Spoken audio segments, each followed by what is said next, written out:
What is up, my fellow members of the JSA? Welcome to a brand new Stargirl recap, review, and breakdown. Now, this is for episode 4, and it was quite an Artemis Croc heavy episode in a way. I really feel like we leaned a lot more into her character, but that, if you look at the strings in the background, is kind of about Cindy slowly but surely recruiting her new Injustice Unlimited team. But not only that, we got a lot of cool updates in terms of a lot of ambiguity and mysticism surrounding just everything, with Charles Mid-Nite, aka the original Dr. Mid-Nite, and of course, what the heck? Like, seriously, what the heck is Pat keeping, and Barbara now that she's in on the loop, keeping from the new JSA members, the kids? Something to do with the original JSA and Eclipso. Well, let's get into all of the details for this episode, guys. Leave me your thoughts down in the comments below, as always. And the very beginning scene was Artemis Croc visiting her parents in prison, because that's where they ended up after the end of season 1, and she's just complaining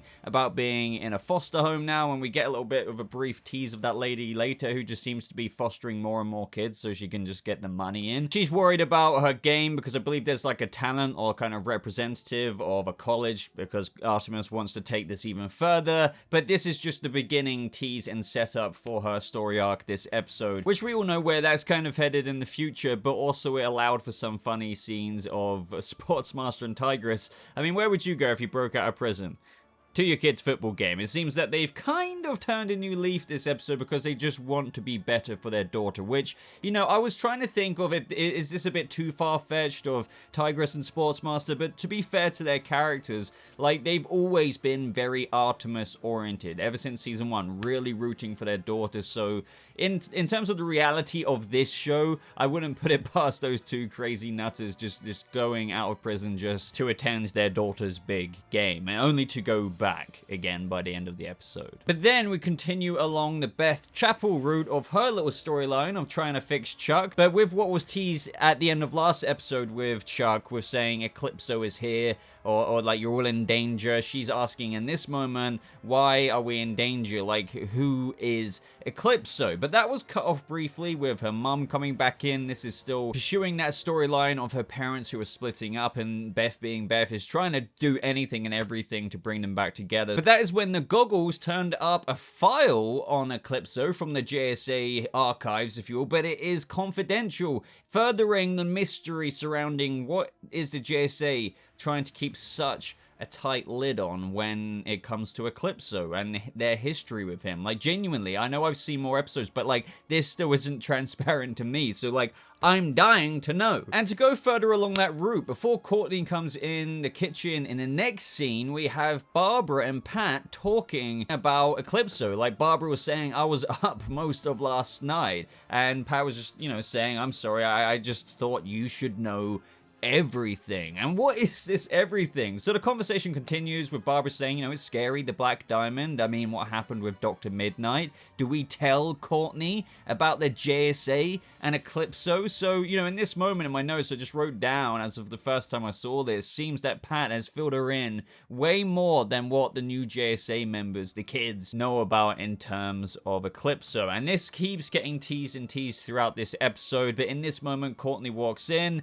and overhears that they're talking about Eclipso, and it's like, well, how do you know about Eclipso? And they're kind of like, what do you know about Eclipso? Courtney knows about it because of Chuck's goggles, obviously warning Beth, and then that got back to Courtney, so that's where we're at right now, and everyone is kind of learning a little bit more about Eclipso in this moment. Obviously, Pat and Barbara knowing a lot more as to how dangerous he is, and they try and shed a little bit of light on the character and how serious he is in this moment to Courtney, because she's still young, and with the high that they've still got from beating the ISA in season 1, I feel like she feels like they can take on the world, but Eclipso is somebody really not to take lightly, or, you know, he's really a formidable villain, and well, especially through what Pat says next, and how he's evil, Court, real evil, imprisoned inside the Black Diamond, the one the Shade's looking for. They get into further details about whoever has the diamond has Eclipso's power, and that is currently Cindy right now, and as for the powers, he can get inside your head and make you see things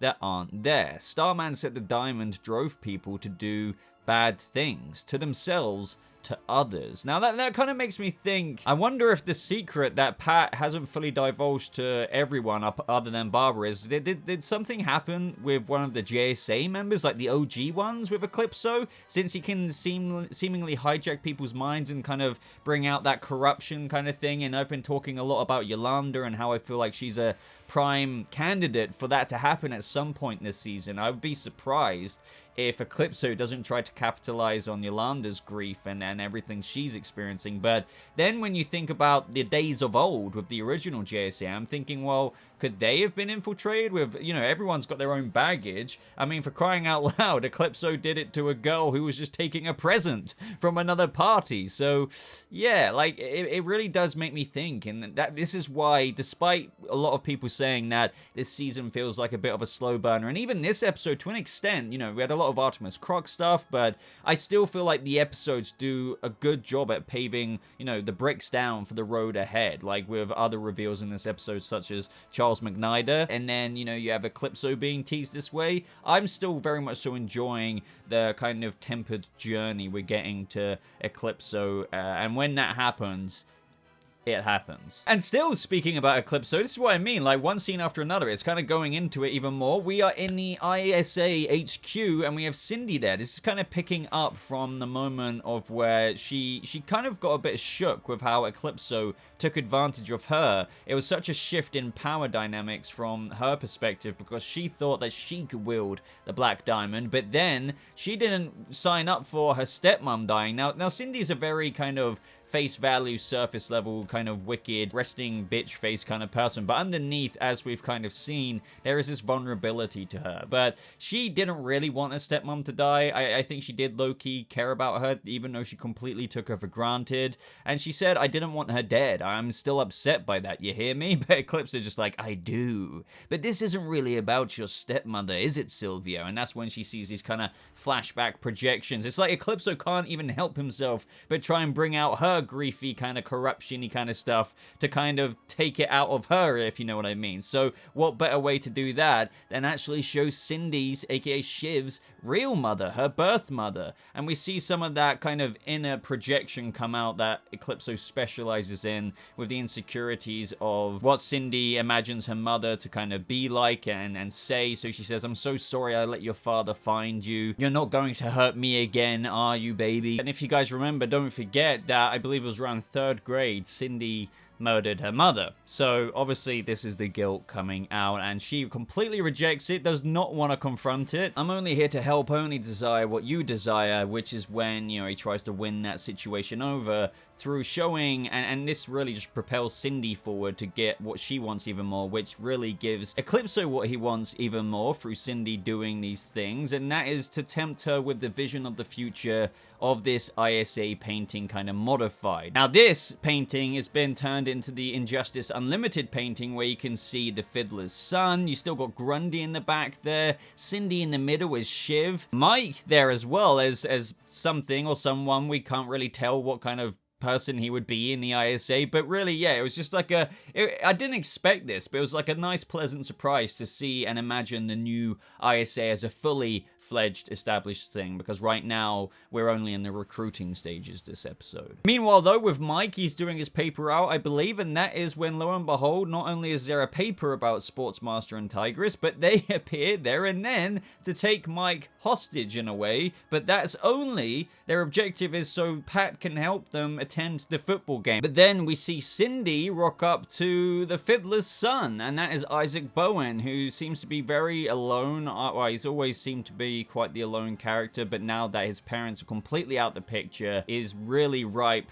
for the picking in terms of Cindy recruiting him for the ISA. Which is when, if we skip further into the episode, she takes Isaac to the ISA HQ and says, this is where your parents and mine try to save the world. Once again, another kind of ISA perspective where they feel like they're doing the right thing, but no, really, you are villains, and Cindy, you should know that. Look at the way you act. She introduces him to his mother's, or should I say father's fiddle. He does acknowledge that he can't play it, but he will learn, and it's just really more and more foreshadowing for the first member being recruited into a much larger picture for when Cindy hopefully fully actualizes the vision of the painting that Eclipso teased to her. And then when you obviously add in the motivation for Isaac even joining this, because some of you might think, yeah, but why would he just be sold on all of this? Well, if his parents are dead and he learns that the JSA also killed them, which is a fact that Cindy revealed, then you're automatically going to kind of be going into it probably a bit fast, thinking that the ISA are the good guys, whereas the JSA are the ones who just, took everything from you, your parents, and why would they do this, if the ISA were trying to save the world. So carrying on the Sportsmaster and Tigress route, we get Pat receiving a call from Mike saying, hey dad, some of your old friends are back in town, so he steps on it to the garage, and that is when we have good old Sportsmaster reveal himself. I'm glad how they kind of acknowledge with Pat saying, you break out of prison and you come straight back to your hometown. Like, why would you do that? Bottom line is that they revealed that they didn't actually return to get revenge on the Scooby Gang. Like, the ISA stuff is kind of behind them now. This then transforms into other scenes where Tigress and Sportsmaster are literally at Pat and Barbara's house, which is just kind of crazy to imagine. And it turns into quite a few entertaining scenes. You have Tigress turning her nose up at a lot of things, but it's kind of ironic because she then actually ends up liking Barbara and even trying caffeine and, just things that they would have stayed away from because they're all about, obviously, fitness and doing everything to treat your body in a natural way. And I don't know, it just provided for some funny moments, but also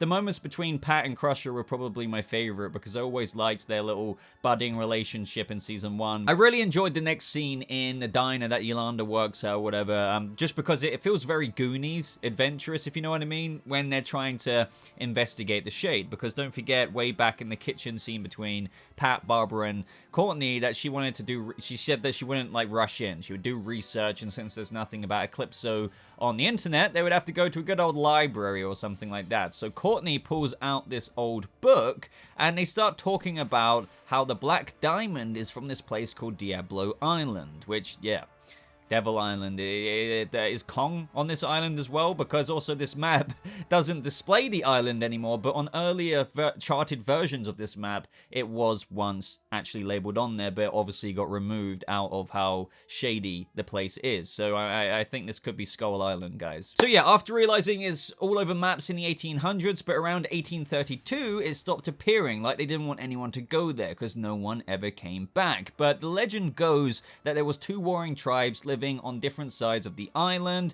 and then one of the tribes summoned an evil entity of vengeance. It then got trapped in what is, or sounds like to be from the book, the Black Diamond, that is currently with Cindy. But that is when it's revealed that an explorer named Bruce Gordon, so that kid that we saw in episode 1, the very, very opening scene, which was like a younger version of Bruce Gordon, he rediscovered Diablo Island, but when he got there, everyone on it had been dead for decades, and it's the same Bruce Gordon that wrote some of these books. Now, in conclusion to this, they asked the question, so this Bruce Gordon guy found the diamond there? Well, it doesn't state that, but he was the only person who ever returned from the Diablo Islands. So there's nothing online about this Bruce Gordon after he came back, or Eclipso. He just seemed to disappear. And this is something that I genuinely don't know anything about. The way I take it is that the Bruce Gordon in episode 1 was just like an avatar version of the character of Bruce that Eclipso decided to appear as versus the older one. But what happened to Bruce Gordon? I mean, it's genuinely relevant speculation because you could be like, oh well, he's Eclipso, but it's like that he's technically not Eclipso. Like, genuinely, what happened to him? Because the Black Diamond was obviously recovered and put into William Zarek's little archive room. So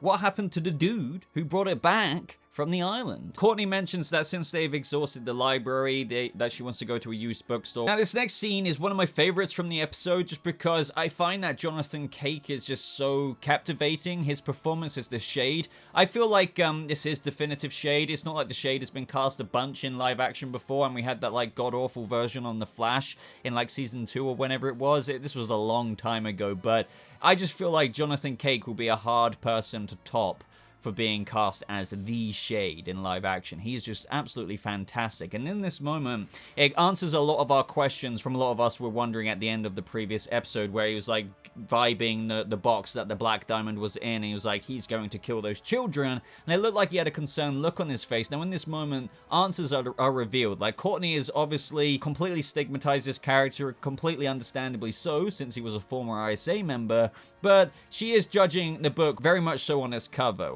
as I said, it's understandable, but this is where she's kind of shocked, because the Shade says, a supervillain team up? Really? That's the vast scope of your imagination, when Courtney immediately accused him of, like, you want the Black Diamond so you can, team up with Eclipso, and we're going to stop you. And if anything, that really insults the Shade. Don't forget, this is a guy who goes back to the 1800s, so he's got his prim and proper politeness and mannerisms and whatnot. So what he says next is, by far the greatest slight is assuming I seek to conspire with Eclipso. He's basically saying now, like, I'm insulted, like, you think that I would...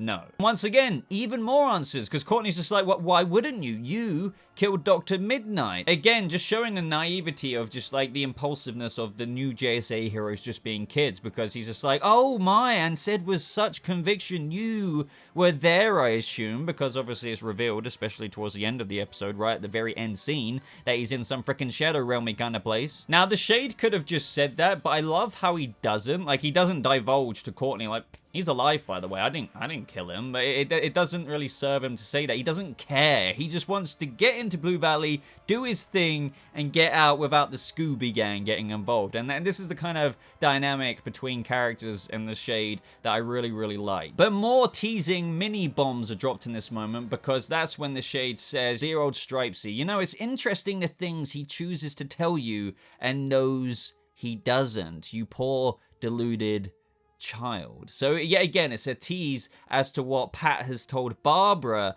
about Eclipso and the JSA and whatever shady secret they're keeping there, and how if they tell the kids, they'll never be the same. And yet the Shade is aware of it. Once again, though, could say it to make things even worse between Stargirl and her family, like Pat. Like, that could cause some drama. So, like, why did I have to hear this through the Shade? But he doesn't. And I love that about this character. He just doesn't care. He just... yeah, teasers are given. In this scene as well, we get to learn a bit more of the Shade as a character, and is he really villainous, and what his perspective is on all of that. And he says, don't you know there's a difference between bad and evil? I mean, I've been called wicked more than once, a law broken or a rule bent there, and the odd life taken, but nobody that didn't really deserve it, kind of thing. Whereas Eclipso, on the other hand, as he points out here, is that he killed Charles McNider's daughter, which, and I totally forgot, like, it's not like I didn't forget that, but even in my screener's copy, I feel like for some reason I thought that she was the sister, but no, that was Dr. Mid-Nite's daughter. The poor man lost his daughter when she was just 10 years old, and that was that first scene of season 2. This is when the Shade reveals in this moment that his plan, because, Courtney was like, a moment ago, you were so sure of everything, but when I find the Black Diamond, I intend to throw it in the deepest, darkest part of the ocean, so that Eclipso may never hurt anyone ever again. Now, when this line's spoken like that, it makes me think, are you saying that out of, as you said, just being bored because he's an old guy? I don't think so. But what has happened to either him that makes him want to get the Heart of Darkness, the Black Diamond, absolutely decimated and destroyed? What's happened to you, Shade? Have you suffered something? Or was Charles McNider or, like, his daughter something special to you? But that doesn't, really make sense. I doubt he's the uncle of the daughter or anything like that. So I'm wondering what is personal to him about destroying Eclipso, because he clearly wants to, but I don't think he's just doing it because, hey, I'm bored, I'm old, and I may as well destroy something really bad if I can.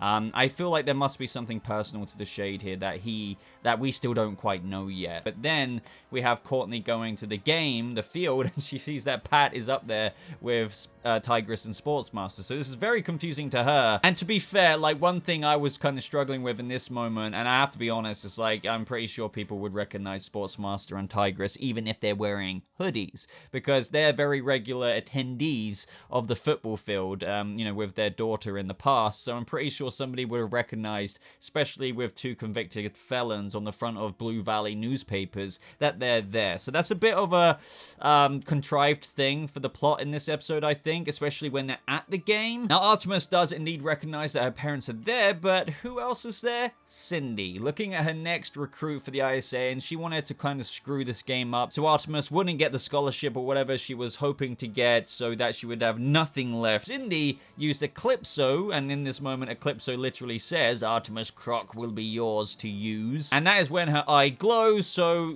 he's in her head and he's getting her paranoid about her parents because there's like some SWAT people there trying to like take him out and bring him back to prison, but this is all completely in Artemis's head, so she runs over, starts attacking them because she fears for her parents being taken back to prison, and yeah, it turns out the person that she grabbed is actually Courtney herself. And then this storyline for Artemis and Cindy this episode ends with Artemis learning that she's lost her chance for that recruiter, and Cindy saying, that's his loss, but I have another team you can join, one your parents were a part of. And Artemis is like, oh, you know, well, if my parents were a part of it, then what can I join, you know? And so clearly Cindy is very much so making developments in, well, she's got freaking Isaac, now she's got Artemis herself. We saw the other candidates, so who's next? But this is when something kind of bad happens in a way, because Courtney asks that, is there anything else about Eclipso and the JSA or Bruce Gordon? Like, what happened to him? And that's when Pat's just like, no, like, you know, I want to follow Tigress and Sportsmaster back to the penitentiary, so let's get on with it. So he's avoiding it. He's literally lying to Courtney, and this is gonna definitely cause some drama in the future. It's inevitable. It's kind of a trope in a way, but I can't deny, like, I'm excited for it. This moment continues on between Pat and Barbara later on, with her literally asking, did you tell Courtney everything? And he's like, well, no, do you think I should have? And as the parents of the JSA, I suppose, they both kind of make a collective agreement that despite that they promised there would be no more secrets, they really don't think they should necessarily tell Courtney this one, because if we tell Courtney about Eclipso and the JSA, she'll never be the same either. And that's because they were referring to how Artemis found out about Sportsmaster and Tigress weren't innocent at the end of the game, and how she's never going to be the same after that. Well, they likened it to that with how if they tell Courtney and then the other JSA kids about Eclipso and the JSA and whatever this is, they'll never be the same either. I also like how Courtney's intuitively thinking that, you know, Pat's not being fully transparent with everything, so she's like, if Pat's not going to tell us anything else, then maybe the Shade will. And this is when we pick up with Beth deactivating the firewall and the goggles and talking to Chuck. And this is where a very interesting end of the episode happens, and he's just like, who are you? You know, why are you calling me Chuck? And she's like, I'm your best friend, Beth Chappell, you know, come on, Chuck, you know me. Freaking AI work. But this is when he's like, what do you mean? What are you talking about? Where's Pat? Where's the JSA? We need to find them. I've been lost for years. And that's when she says, who is this? And he reveals that my name is Dr. Charles McNider, and I've been trapped in the shadow, like, and it drops off, so was he going to say, like, shadow realm, shadow dimension of the Shades? And that's when Beth's just like, wait, are you the real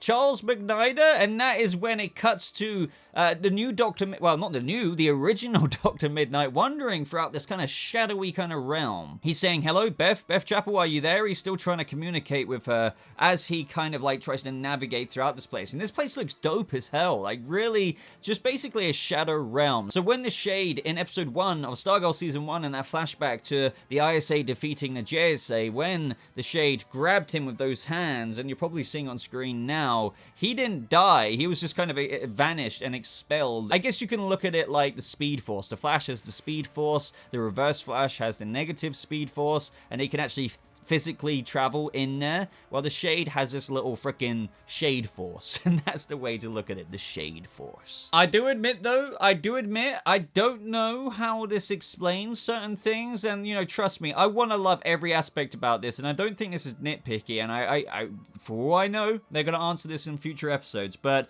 if the Shade grabbed Dr. Mid-Nite 11 years ago, how does this explain his armor being left behind, the very goggles that he used with the AI that now Beth is using and wearing?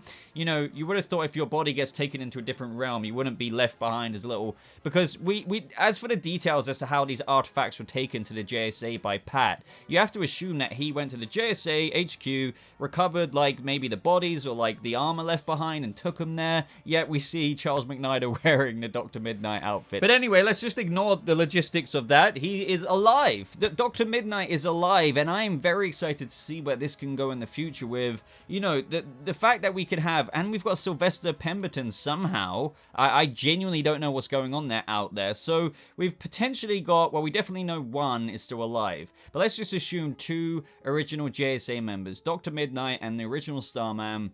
Like, that could lend to some really interesting things going forward. Like, who knows? Will Dr. Mid-Nite stick around? Will he be helpful? Like, I have all these questions. But overall, this isn't necessarily my favorite episode, but it definitely had quite a few good nuggets still in there. So I would love to know your thoughts on this episode down in the comments below. Expand upon my theories with your theories and your speculation, such as, and this is the biggest response I want in the comments, what is Pat and Barbara, now that Barbara knows about it as well, hiding from the new JSA with regards to Eclipso and the original JSA? It seems to be bad to the point of where the kids, all of them, will never be the same again if they found out. Does this secret pertain to ruining the JSA's image and what they stood for with relation to Eclipso? And if Courtney found that out, she would maybe have like a identity crisis in, do I want to be Stargirl still if this is what we're upholding, the legacy and mantle of? I feel like it could go that direction, but I have absolutely no idea as to what that one thing could be.